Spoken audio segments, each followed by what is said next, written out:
8 মাস পর আর 7টা ওয়ানডেতে হারার পর অবশেষে জয়ের মুখ দেখলো বাংলাদেশ।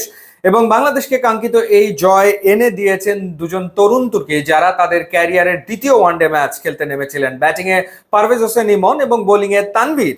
পারভেজ হোসেন ইমন 69 বলে 67 রানের একটা ইনিংস খেলেছেন এবং ক্যারিয়ারের দ্বিতীয় ওয়ানডেতে 5 উইকেট নিয়েছেন তানভীর।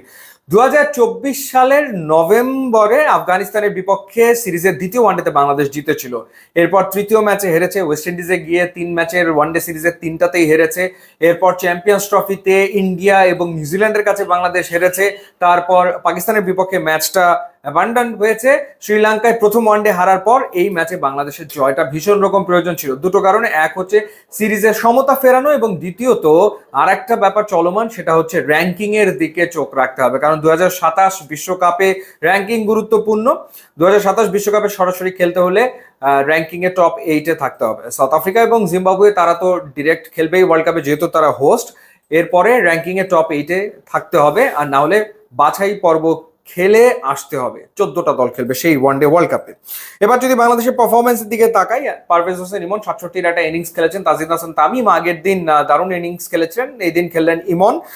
তানজিদ হাসান তামিম এদিন 7 রানে আউট হয়েছেন। ওপেনাররা কিন্তু রান করছে, সেই ব্যাপারটা আমরা দেখছি। গত টি20 সিরিজেও আমরা সেই বিষয়টা লক্ষ্য করেছি। এরপর তাওহিদ হৃদয় 51 রানের একটা ইনিংস খেলেছেন এবং সেটা 69 বলে। স্ট্রাগল করেছেন ঠিকই, কিন্তু তিনি কিন্তু বেশ কষ্ট করে আসলে এই ইনিংসটাকে গ্রো করছিলেন। আনফরচুনেটলি রান আউট হয়ে যান, যার কারণে রান আউট হয়েছেন তানজিম হাসান সাকিব। তিনি খুবই ইম্পর্টেন্ট একটা ইনিংস খেলেছেন। 21 বলে 33 রানের ওই ইনিংসটা তানজিম হাসান সাকিব ওই সময় না খেললে বাংলাদেশ আসলে 248 পর্যন্ত পৌঁছতে পারে না, এবং লিটারালি এই ম্যাচও বাংলাদেশের আসলে জেতা হয় না। 2 4 2 6 সাকিব হাঁকিয়েছেন, এবং তার ভেতরে কিন্তু অলরাউন্ডার হওয়ার সম্ভাবনা ভীষণ রকম ভাবে আছে, কারণ তিনি বিভিন্ন সময় ব্যাটিং এ যখন সুযোগ পান, তিনি অন্তত তার ব্যাটিং এর যে অ্যাবিলিটি সেটা তিনি মেলে ধরার চেষ্টা করেন। পক্ষান্তরে যখন শ্রীলঙ্কা ব্যাটিং এ নেমেছে, তখন শুরুতে কিন্তু তানজিম হাসান সাকিব তিনি উইকেট নিয়েছেন। ইনফ্যাক্ট প্রথম এবং শেষ উইকেট দুটোই তিনি নিয়েছেন, এবং বাকি কাজটা আসলে তানভীর করেছেন। 10 ওভার বল করে 39 রানে 5 উইকেট তিনি নিয়েছেন, তার কথা বলছিলাম।